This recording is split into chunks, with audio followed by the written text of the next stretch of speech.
नमस्कार दोस्तों, आप सभी का maths by Vikram Brar YouTube channel पर हार्दिक स्वागत है। देखिए दोस्तों, रोज़ की तरह आज अपन बात करेंगे एसएससी सीएचएल जो 10+2 होती है 2023 की, जो प्री एग्ज़ाम लगी थी उसके पेपर सॉल्यूशन पे। देखिए हम शुरुआत से टारगेट लेके चल रहे हैं, किस पे मैथ पहले नंबर पे है, उसके बाद में रीजनिंग है और तीसरे नंबर पे क्या है, जीके। यानी तीनों सब्जेक्ट अपन लेके चल रहे हैं। पहले मैंने आपको इससे पहले रेलवे की जो जीडीसी के पेपर थे वो सॉल्यूशन करवाया मैंने। उसके बाद में आपको railway NTPC level 5, level 6, level 4 के पेपर मेंस के मैंने सॉल्यूशन करवाया आपको यहाँ पे मैथ रीजनिंग के। और अब अपने इसी सिरे में आज एसएससी 10+2 के पेपर को सोल्व करेंगे, जो 8 अगस्त को 2023 को जो लेटेस्ट हुआ है, जिसके आंसर की अभी जारी हुई है थोड़े दिन पहले। उसका मैथ्स के क्वेश्चन जो आते हैं 25-25 के, तो 25 क्वेश्चन जो मैथ के हैं वो अपन क्या करेंगे यहाँ पे सोल्व करेंगे। और देखिए दोस्तों, आप वीडियो को अंत तक देखिए यहाँ पे, क्योंकि आपको यहाँ पे किस प्रकार से आपको एग्जाम में टाइम बचाना है और एग्जाम में आपको बेसिक को याद रखते हुए किस प्रकार अपने को शॉर्टकट यूज करना है। शॉर्टकट भी याद रखना है और बेसिक भी अपने को जरूरी है। बेसिक जब तक अपने को मालूम नहीं हुई, जब तक अपने को शॉर्ट नहीं निकाल सकते, ये मेरा। और शुरुआत में मैंने आपको बोला था कि आदमी को मेहनत आगे या पीछे, मेहनत कभी कभी तो आदमी को करनी पड़ती है। यानी मेहनत अगर आप पढ़ाई में कर लोगे तो बाद में आपके सुविधा होगी। अगर आप शुरुआत में मेहनत नहीं करोगे तो बाद में आपको मजदूरी करने के टाइम पे मेहनत करनी पड़ेगी। इसलिए मेहनत आपको ज़िंदगी का अगर आपको जीनी है तो मेहनत आपको करनी पड़ेगी, या तो आगे करो या पीछे, कोई से भी टाइम आपको मेहनत यहाँ पे जरूर करनी है। तो देखिए दोस्तों, आज अपन यहाँ पे मैथ के क्वेश्चन जिस प्रकार मेरा अनुभव हो रहा है उस हिसाब से मैं आपको यहाँ बताऊंगा आपको एग्जाम में किस प्रकार से करने हैं क्वेश्चन। देखिए क्वेश्चन आपको सेम मिलेंगे। आपको रेलवे के एग्जाम आप दे रहे हो तब भी आपको इसी स्टैंडर्ड के क्वेश्चन मिल जाएंगे। यहाँ पे एसएससी के भी, एसएससी में थोड़ा ऊपर लेवल का हो जाता है और रेलवे में थोड़ा कम लेवल का होता है, लेकिन जो चैप्टर है वो तो उसी से रिलेटेड है। यानी जो सूत्र वगैरह लगते हैं ना, वो तो वही लगते हैं। क्या हो जाती है एसएससी में, कैलकुलेशन बढ़ जाती है। क्या हो जाती है, कैलकुलेशन बढ़ जाती है। तो आज अपन स्टार्ट करेंगे। तो देखिए दोस्तों, अगर आपने हमारे यूट्यूब चैनल सब्सक्राइब नहीं किया तो सब्सक्राइब कीजिए, क्योंकि आप जैसे जैसे हमारे सब्सक्राइबर बढ़वाते जाओगे तो हमको क्या होते जाएगा, हमको एनर्जी प्राप्त होती जाएगी और हम आपके लिए और भी अच्छा करने की यहाँ पे कोशिश करेंगे। जैसे अभी मेंस लगेगा एसएससी, उसके लिए लाएंगे। और अभी नेक्स्ट जैसे जैसे हमको टाइम मिलता रहेगा ऑफिस टाइम के अलावा, तो हम आपके लिए और भी अच्छा करने की कोशिश करेंगे। तो आपसे उम्मीद है कि आप चैनल को सब्सक्राइब कर दिया होगा, नहीं किया तो करिए, दोस्तों से करवाइए, ताकि हमको भी एनर्जी मिलती रही। और जैसे जैसे हमारे सब्सक्राइबर बढ़ते रहें तो हम भी आपके लिए और भी अच्छा करने की यहाँ पे कोशिश करेंगे। तो देखिए यहाँ पर जो 2 अगस्त को 2023 को एसएससी 10+2 का मॉर्निंग शिफ्ट का पेपर हुआ था, उसका मैथ का क्वेश्चन अपन कर रहे हैं, क्या पे सोल्व कर रहे हैं। क्वेश्चन दिया हुआ है कि 6% दर पर 6% दर पर कोई साधारण ब्याज पर कोई धनराशि दी गई है, कितने सालों के लिए दी जाए कोई धनराशि, कि उसके जो धन प्राप्त होगा उसमें क्या हो, 40% की वृद्धि हो। क्या हो, 40% की वृद्धि हो। देखिए दोस्तों, जब ये दर यहाँ पे कितनी दी हुई है, 6% दर दी हुई है, और ये बोल रहा है कि वृद्धि कितने समय के लिए, उस ब्याज कोई राशि है वो कितने समय के लिए दी जाए, कि जो वृद्धि है उसके जो टोटल राशि प्राप्त होगी उसको वो वृद्धि में कितनी होनी चाहिए, 40% की वृद्धि होनी चाहिए।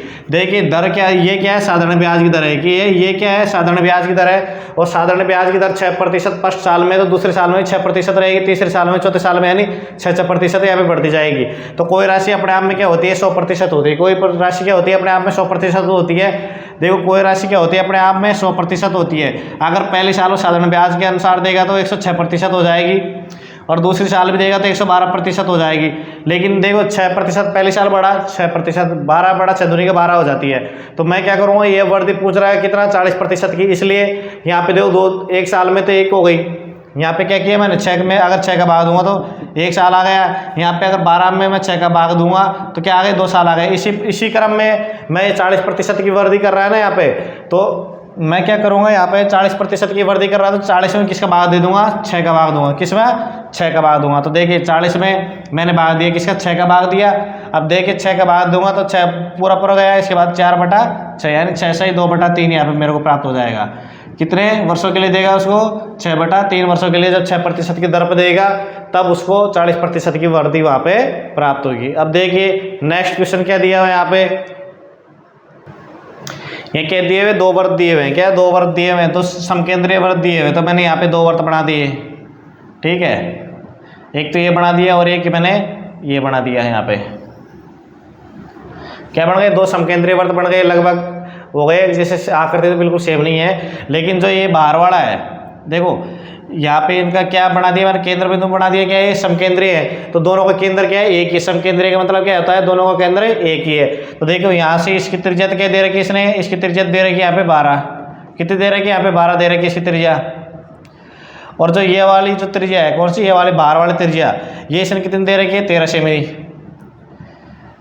बाहरी जो वर्त है उसकी त्रिज्या कितनी दी हुई, 13 सेमी दी हुई है। और जो आंतरिक वर्त है उसकी त्रिज्या कितनी दी हुई है, 12 सेमी दी हुई है।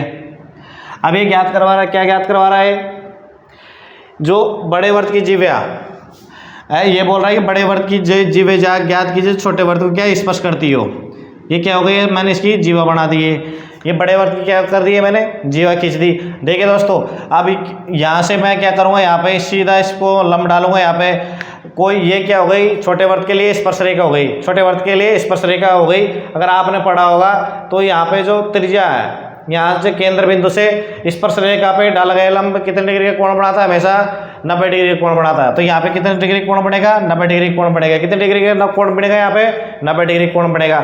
देखो यहाँ पे तो ये मान लो ए हो गया, और यहाँ पे इसको मैंने ए भी मान लिया। वैसे नामकरण देने से यहाँ पे कोई फायदा नहीं है, लेकिन आपको समझाने के लिए किसी वर्त के केंद्र बिंदु से स्पर्श रेखा पर डाला गया लंब उसके साथ में 90 डिग्री का क्या बनाता है, कोण बनाता है। तो देखो ये 90 डिग्री कोण बना दिया, ये क्या है, इसकी ये त्रिज्या है, ये त्रिज्या है, तो इसकी लंबाई तो हो जाएगी कितनी, 12 सेमी, 12 सेमी हो जाएगी। अब देखो यहाँ पर ये समकोण त्रिभुज बन गया, क्या बन गया, ये समकोण त्रिभुज बन गया। ये हो गया लंब, ये आधार हो गया, ये हो गया कर्ण, ये हो गया कर्ण हो गया। तो देखो यहाँ से ये सी भी है, ये तो क्या हो गया, आधार हो गया। ओ सी जो है ये क्या हो गया, लंब हो गया, ये लंब, ये आधार, और ये हो गया कर्ण। तो देखो मेरे को जो समकोण सूत्र के जो पाइथागोरस प्रमेय उससे मैं निकाल लूंगा, कर्ण का स्क्वायर माइनस लंब का स्क्वायर करूंगा तो बराबर मेरे को आधार का स्क्वायर प्राप्त हो जाएगा। तो ये समीकरण बढ़ता है क्या, 5 12 13, क्या बढ़ता है, 5 12 13 बढ़ता है यहाँ पे। अब ये 5 12 13 बढ़ेगा तो यहाँ सी बी की लंबाई कितनी आ गई, 5 आ गई। अब यहाँ से भी एक प्रमेय और है कि यहाँ पे जो जीवा है, अगर किसी वर्त की, अब देखो मैं छोटे वाले वर्त को भूल जाता हूँ, बड़े वाले वर्त की बात करता हूँ। अगर किसी वर्त के केंद्र से उसकी जीवा पर लंब खींचा जाता है तो वो जीवा को दो समान भागों में क्या करता है, विभाजित करता है। किसी वर्त के केंद्र से उसकी जीवा पर अगर लंब डाला जाता है तो वो जीवा को दो समान भागों में विभाजित करता है। यानी क्या हो जाएगा, ए सी बराबर क्या हो जाएगा, ए सी बराबर क्या हो जाएगा, सी बी। ए सी बराबर क्या हो जाएगा, सी बी। और यहाँ पे सी बी की लंबाई कितनी आ गई, यहाँ पे 5 आ गई, और ए सी की भी क्या आ गई, 5 आ गई। तो अपने क्या है यहाँ पे ए बी बराबर, ए बी का मान ज्ञात करवा रहा है, जी वाई की लंबाई, तो यहाँ पे हो जाएगा ए सी प्लस का सी बी तो कितना हो जाएगा, 5 प्लस का 5 बराबर कितना प्राप्त हो जाएगा मेरे को, 10। तो यहाँ पे इसकी जी वाई की लंबाई कितनी हो जाएगी, 10 सेमी हो जाएगी। अब देखिए नेक्स्ट क्वेश्चन देखते हैं। देखिए अभी जो आपको मैंने क्वेश्चन बोला था 10 सेमी आंसर आ रहा था, उसमें नीचे का दिखाई नहीं दे रहा था, तो मैंने यहाँ पे ऊपर लिख दिया ए बी बराबर ए सी प्लस का सी बी बराबर 5 + 5 बराबर 10 सेमी। यानी जो जीवा है वर्त की अधिकतम जीवा की लंबाई कितनी हो जाएगी, 10 सेमी हो जाएगी, जो आंतरिक वर्त क्या हो रही है, स्पर्श कर रही है। अब देखिए नेक्स्ट तीसरे नंबर का क्वेश्चन है। तीसरे नंबर के क्वेश्चन में आपको ग्राफ दिखा रखा है, क्या ग्राफ दिखा रखा है, और ज्ञात क्या करवा रहा है, ज्ञात करवा रहा है वो गेहूँ, क्या बोल रहा है, गेहूँ और चावल की जो बिक्री है, गेहूँ और चावल की बिक्री, और उसके अलावा क्या बोल रहा है, उसके अलावा बोल रहा है शक्कर, उसके अलावा बोल रहा है चीनी और प्याज की बिक्री का अनुपात क्या होगा। देखिए दोस्तों, आपको यह सॉल्यूशन देखने के बाद में ऐसा लगेगा कि बिल्कुल पेपर इजी है, रखिएगा तो पेपर इजी आता है, लेकिन आपको प्रैक्टिस होती है तो आपको प्रैक्टिस मांगते हैं। मैं आपको बोलता हूँ ज़्यादा से ज़्यादा प्रीवियस ईयर के पेपर करके जाइए, तो उससे अपनों क्या होता है, एग्जाम का लेवल पता चलता है कि एग्जाम में लेवल में किस तरीके के क्वेश्चन आपको आ रहे हैं। कोचिंग करने से कुछ नहीं होता, कोचिंग करने से आपको पता चलता है कि ये क्वेश्चन इस तरीके से किया जाता है, लेकिन जब तक आप नहीं करोगे तब तक आपको पता ही नहीं चलेगा। तो ज़्यादातर मोस्टली कोचिंग के अंदर भी प्रीवियस ईयर के पेपर करवाए जाते हैं, और मैं भी आपको यहाँ पे प्रीवियस ईयर के पेपर यहाँ पे फ्री में करवा रहा हूँ। तो आपके दोस्तों के साथ में ज़्यादा से ज़्यादा शेयर कीजिए, और यहाँ पे वीडियो को लास्ट तक देखते रहिए। देखिए जैसे मेरे पास इंस्ट्रूमेंट है उसके हिसाब से मैं आपको बेस्ट देने की यहाँ पे कोशिश कर रहा हूँ। अब यहाँ पे देखो गेहूँ और चावल की जो बिक्री के अनुपात, और उसके बाद चीनी और प्याज की बिक्री का अनुपात। तो देखो यहाँ पे गेहूँ की बिक्री क्या है, 10 दी हुई है, और ये 20 दी हुई है। अपने को क्या है, ये बिल्कुल ईजी क्वेश्चन है, इसमें आरेख बना हुआ है, बाकी यहाँ पे कुछ नहीं है, तो अपने को आरेख से आंकड़ा लेना है और यहाँ पे अनुपात में लिखना है यहाँ पे। और चीनी क्या है, चीनी की मात्रा और प्याज की मात्रा दोनों क्या है, बराबर है, तो इनका अनुपात आ जाएगा 1:2, 1:1, ये अपने को क्या मिल जाएगा यहाँ पे आंसर यहाँ पे हो जाएगा 1:2 और 1:1 यहाँ पे इसका आंसर हो जाएगा। अब देखिए नेक्स्ट क्वेश्चन पे, देखो यहाँ पे क्वेश्चन में क्या दिया है, भूषण की मासिक आय दी हुई है। भूषण की मासिक आय देने के बाद उसका मासिक खर्च दे रखा है, उसके बाद बोल रखा है कि उसकी जो मासिक आय है उसमें 22% की वृद्धि हो जाती है और मासिक जो खर्चा है उसमें 11% की वृद्धि हो जाती है। तो वो वृद्धि होने के बाद में जो बचत होती है वो ज्ञात करवा रहा है। तो देखो जो भूषण है क्या है, भूषण की जो आय है, शुरुआती आय, भूषण की आय कितनी है शुरुआत में, भूषण की आय है 45,000 रुपये मासिक। कितनी है? 45,000 रुपये मासिक है आय। तो देखो यहाँ पे सीधा अपन किस पे बात करेंगे, यहाँ पे देखो आप लोग का एग्जाम में जिस तरीके से करना है उसी तरीके से मैं आपको यहाँ पे सॉल्यूशन करवाऊंगा। देखो यहाँ पे क्या हो गई, आय हो गई, और यहाँ पे क्या हो गया, इसका खर्च हो गया, ठीक है, और यहाँ पे मैं क्या कर दूंगा, उसकी बचत कर दूंगा, ठीक है। अब देखो पहले क्या था, जब तक उसमें वृद्धि नहीं हुई, जब तक उसकी आय कितनी थी यहाँ पे 45,000 मासिक थी, और फिर उसके बाद में क्या हो गया, यहाँ पे जैसे खर्च निकालूंगा तो उसका खर्च कितना है 33,000 है। कितना है 33,000 है, तो बचत कितनी आ गई यहाँ पे 12,000 आ गई, ठीक है। अब बात कर रहा है इसमें 22% की वृद्धि, इसकी जो आई है उसमें 22% की वृद्धि हो जाएगी। कितना हो जाएगा 122, कितना हो जाएगा 122 हो जाएगा। तो 2 जीरो से यहाँ पे 2 जीरो काट दी मैंने, और सीधा देखो यहाँ पे 122 गुणा मैं क्या कर दूंगा 45 कर दूंगा। देखो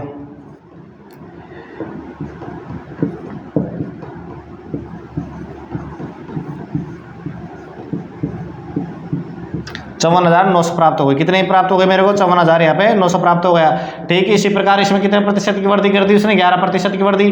तो देखो 33,000 इंटू क्या हो जाएगा 111/100 हो जाएगा। 2 जीरो से 2 जीरो काट दी मैंने, तो 111 गुणा करूँगा मैं 33, ये बाद की जीरो मैं बाद में लिख लूँगा यहाँ पे 333 और यहाँ पे 333 हो गया, 366 यानी 36,730 हो। कितना हो गया ये 36,730 हो गया यहाँ पे, और ये आ गए 54,900 आ गए। अब मैं क्या करूँगा बचत, अब ये बचत याद करवा नहीं भाई, नहीं तो इसकी आय आ गई 54,900 और खर्च आ गया इसका 36,300। तो बचत के लिए क्या करूँगा, बचत के लिए मैं डायरेक्ट यहाँ पे इसकी जो आय है कितनी आई है, इसकी 54,900 प्राप्त हुई है इसकी जो आय है, और खर्च इसका आया 36,730 खर्च आया, जीरो।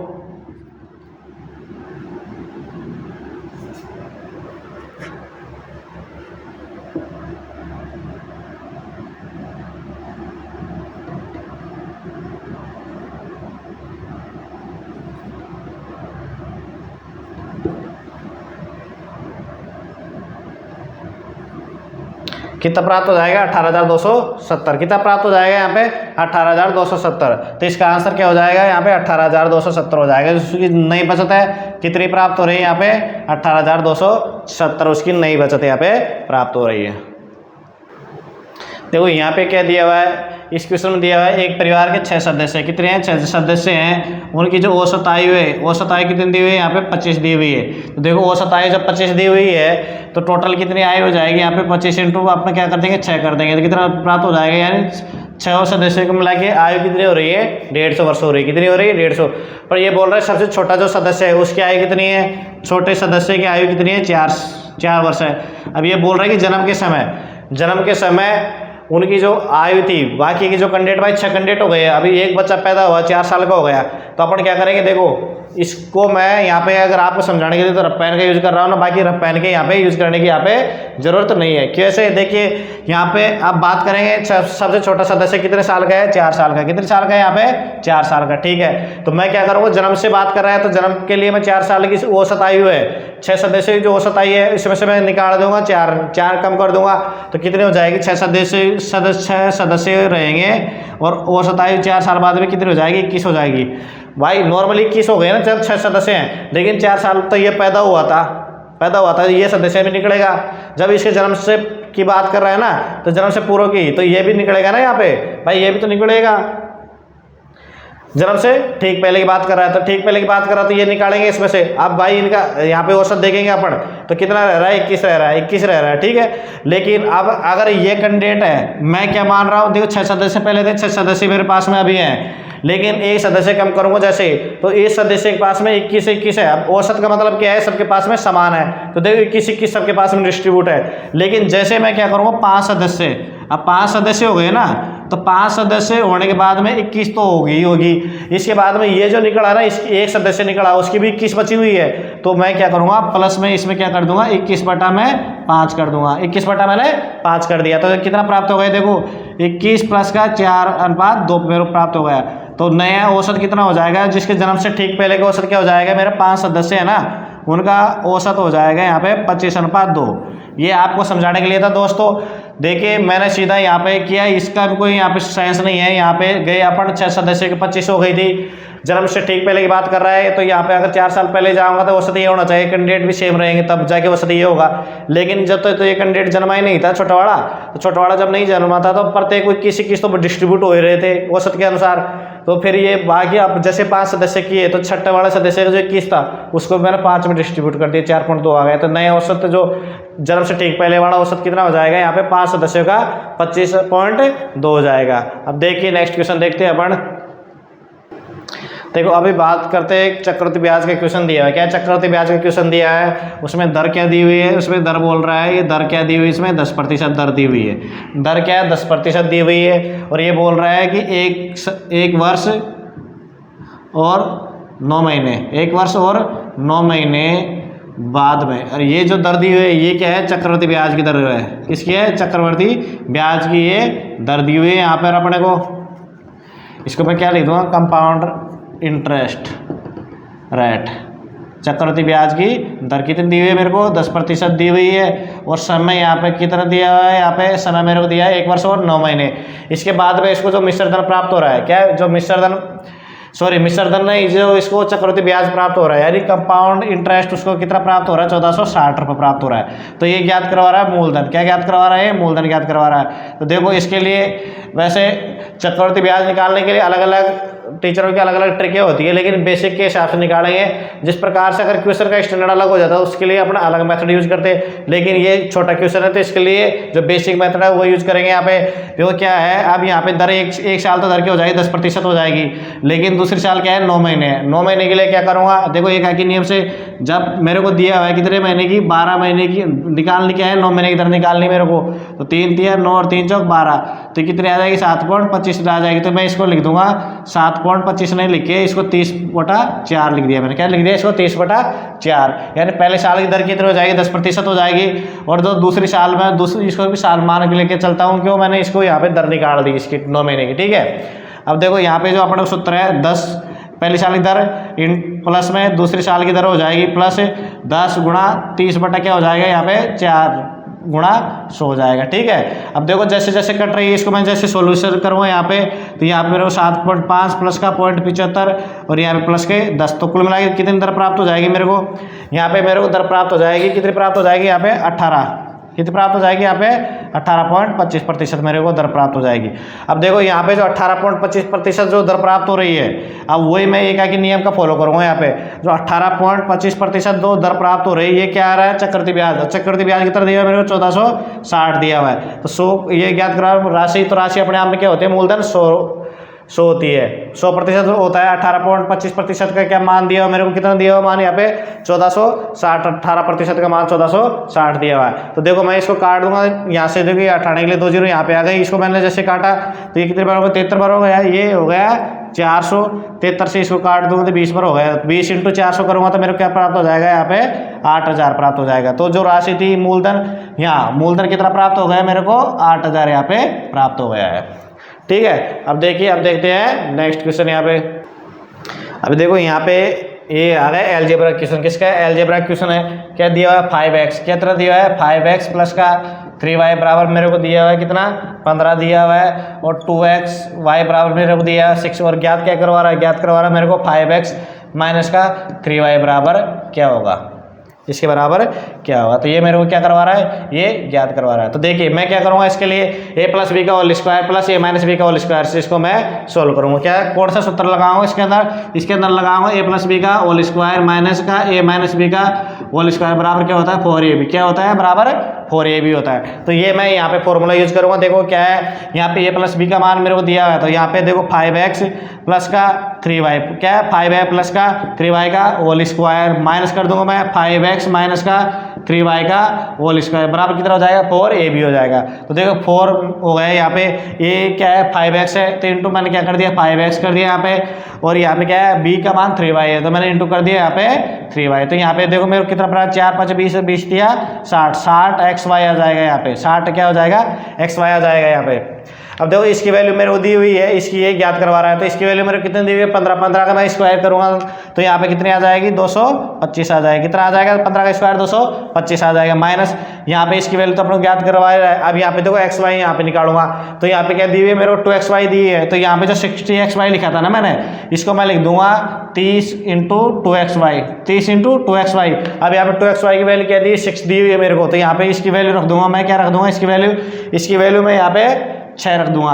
तो जैसे मैं करूंगा तो यहाँ प्राप्त हो जाएगा मेरे को 180, कितना प्राप्त हो जाएगा 180। अभी 180 किसके बराबर प्राप्त हुआ मेरे को 180 यहाँ पे प्राप्त हुआ 225 जो इसके स्क्वायर बराबर या 5x माइनस का 3y का स्क्वायर बराबर कितना प्राप्त हो रहा है मेरे को 180 प्राप्त हो रहा है। अब देखो 5x को मैं इधर ले जाऊंगा तो ये प्लस का हो जाएगा 180 आ जाएगा, यहाँ पे माइनस का हो जाएगा 180 क्या हो जाएगा माइनस का हो जाएगा। तो यहाँ पे देखो मेरे को क्या प्राप्त हो जाएगा 5x माइनस का 3y का होल स्क्वायर बराबर कितना हो जाएगा, देखो यहाँ से 225 में से 180 मैं कम करूंगा तो मेरे को कितना प्राप्त हो जाएगा 45, कितना प्राप्त हो जाएगा यहाँ पे 45। अब यहाँ इस स्क्वायर का तो मान निकलवा ही नहीं रहा, मान तो किसका निकलवा रहा है इसका, तो इसका निकालने के इसके स्क्वायर उठाऊंगा तो यहाँ पे क्या हो जाएगा इसका रूट हो जाएगा। जैसे इसका रूट करूंगा तो कितना प्राप्त हो जाएगा मेरे को 3√5, कितना प्राप्त हो जाएगा 3 रूट यहाँ पे 5 क्या 9 5 45 होता है। तो इसका आंसर क्या प्राप्त हो जाएगा अपने को 3 रूट या 5 इसका मान होगा, जो इसका आंसर होगा।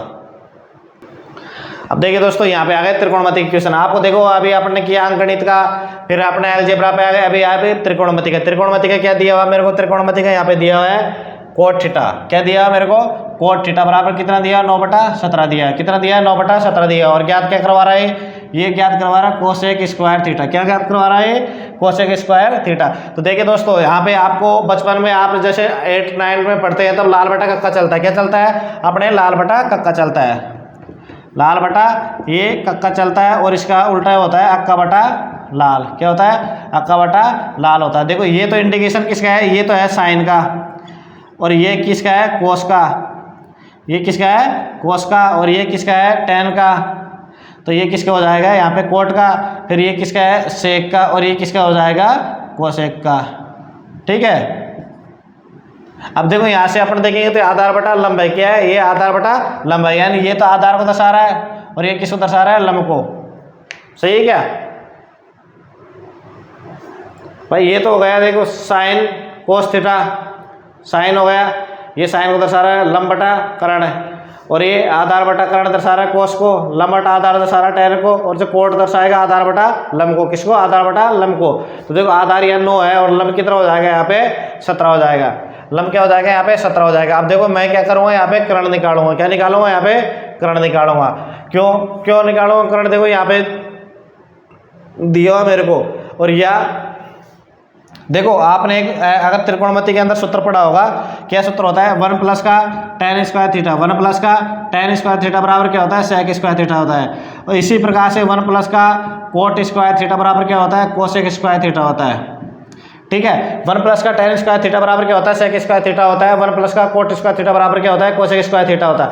देखिए दोस्तों ये सूत्र मैंने मेरे जो YouTube चैनल है मैथ्स बाय विक्रम बर्नार्ड उस पर अपलोड किए हुए हैं पहले से ही वीडियो बना के, तो आप वहाँ पे जाके देख सकते हो। त्रिकोणमिति के सूत्र और अलजेब्रा के सूत्र मैंने वहाँ पे अपलोड किए हैं। तो अगर आपको वीडियो अच्छा लग रहा है दोस्तों तो आप YouTube चैनल को सब्सक्राइब कीजिए, दोस्तों के साथ में शेयर कीजिए। जैसे जैसे आप सब्सक्राइब करते जाओगे वैसे वैसे मैं एनर्जी बढ़ती जाएगी और मैं आपके लिए और भी अच्छा यहाँ पे करता जाऊँगा। तो देखो यहाँ पे अब मैं यहाँ पे क्या करूँगा, देखो ये ज्ञात करवा रहा है मेरे को, तो यहाँ सीधा मैं मान पुट करूँगा, इसमें मैं सीधा मान पुट करूँगा। ये तो मैंने आपको बता दिया, इससे भी आप क्या कर सकते हो निकाल सकते हो। ये तो मेरा आइडिया, लेकिन इससे मेरे को लग रहा है कि लेंथी होगा, तो मैं सीधा यहाँ पे इसके जो सूत्र है फॉर्मूला उसी के ऊपर आ गया, इसमें मैं सीधा रखूंगा। देखो यहाँ से 9 81 हो जाता है, और ये कितना हो जाता है 17 का 29, कितना हो जाता है 17 का 29 हो जाता है, बराबर यहाँ पे हो जाएगा क्या हो जाएगा जो कोसेक स्क्वायर थीटा हो जाएगा। अब देखो यहाँ से मान मैं सीधा इसको ले जाऊंगा यहाँ पे, और इसमें जोड़ूंगा यहाँ पे, तो 290 और 80 कितना हो जाएगा 370, 290 और 80 कितना हो जाता है 370 बटा 29 बराबर कितना हो जाएगा यहाँ पे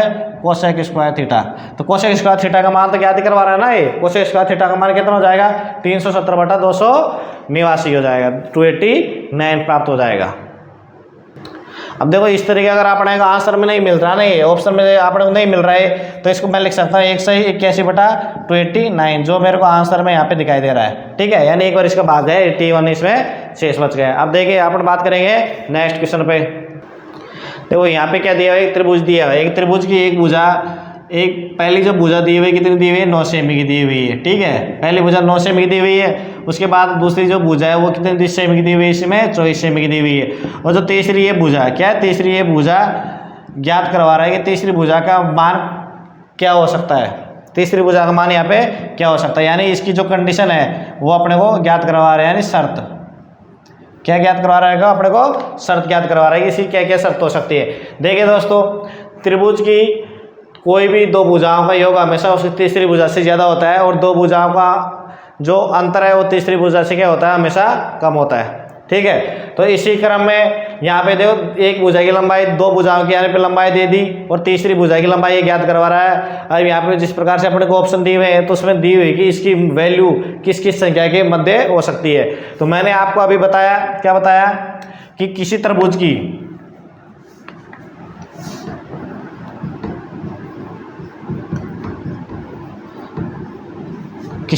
की एक भुजा की लंबाई, किसी त्रिभुज की एक भुजा की लंबाई अन्य दो भुजाओं की लंबाई के योग से कम, योग से क्या है, कम, तथा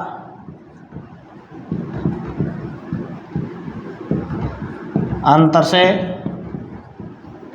ज़्यादा होनी चाहिए। जरूरी है, अगर ये क्या है, ये अगर बराबर भी हो गई ना तब भी आप त्रिभुज नहीं बना सकते, यानी त्रिभुज का निर्माण ही जब होगा जब उसकी दो भुजाओं की लंबाई का योग अन्य जो तीसरी भुजा है उससे ज़्यादा हो और अंतर उससे कम हो, तभी जाके त्रिभुज का निर्माण होगा। ये त्रिभुज की तीसरी भुजा का ये है, ये आपको रट लेना है, क्या आपको याद कर लेना कंटेस्ट। किसी त्रिभुज की एक भुजा की लंबाई अन्य दो भुजाओं की लंबाई के योग से तो कम होनी चाहिए और अंतर से क्या होनी चाहिए, ज़्यादा होनी चाहिए। तो देखो यहाँ पे अब तीसरी भुजा की जब बात कर रहा है यहाँ पे, तो दोनों का मैं योग करूँगा तो यहाँ भुजा मान ली क्या है, तीसरी भुजा x मान ली, x की वैल्यू हमेशा कम होनी चाहिए, किससे, 33 से, किससे, 33 से। देखो योग 33 हो गया तो योग से क्या होना चाहिए, कम होनी चाहिए, और किससे बड़ी होनी चाहिए, अंतर से। अंतर कितना है इनका, 15, तो इसका वैल्यू कितने आ जाएगी, 15 से 33 के बीच में हो गया। 15.1 ले लो, 32.9 ले लो, हो सकता है।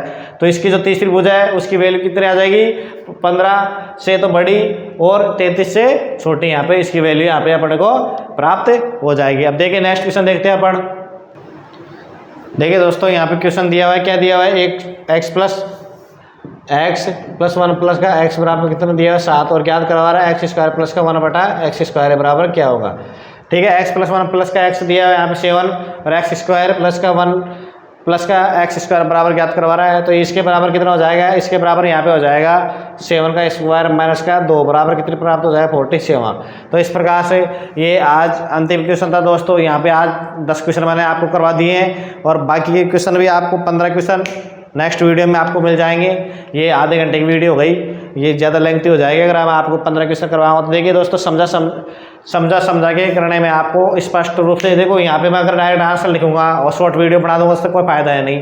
तो आपको पूरी तरीके से समझ में आना चाहिए, और उम्मीद करता हूँ आपको समझ में आया होगा, और आप जल्दी हमारे जो परिवार है उसको लाइव आने के लिए और 1000 के आसपास आप ही पहुँचाओगे। देखिए दोस्तों, मैं मेरी तरफ से मेहनत कर रहा हूँ, आप मेरे सब्सक्राइबर बढ़वाते जाइए और वीडियो को देखते जाइए, आपको समझ में आएगा। हम जल्दी आपके CGL और 10+2 के लिए भी यहाँ पे कुछ कर रहे हैं अच्छा, तो आपको GK के भी प्रोवाइड करवाएंगे। जैसे जैसे हमारा परिवार बड़ा होता जाएगा तो हमारे जो सपने हैं वो भी क्या है, बहुत बड़े हैं, तो उन्हीं के अनुसार मैं फिर यहाँ पर आपको काम करना स्टार्ट करूँगा। तो एक बार फिर से मैं आपसे उम्मीद जगाता हूँ, आपके दिल में अगर आप तैयारी करोगे मेरे साथ में रह के तो आपको सफलता मिलेगी, और मेरे को आपसे उम्मीद है कि आप मेरे जो मैथ्स बाय विक्रम बेनाड है, आपका परिवार है, उसको जल्दी 1000 के पार पहुंचाओगे, और हम नए नए इनोवेशन यहाँ पे ज़रूर करेंगे। जैसे आप 1000 के पार पहुँचाओगे तो आपको यहाँ पे बहुत ही अच्छा तरीके से यहाँ पे का प्रेजेंटेशन प्राप्त होगा। बिल्कुल उम्मीद करता हूँ मैं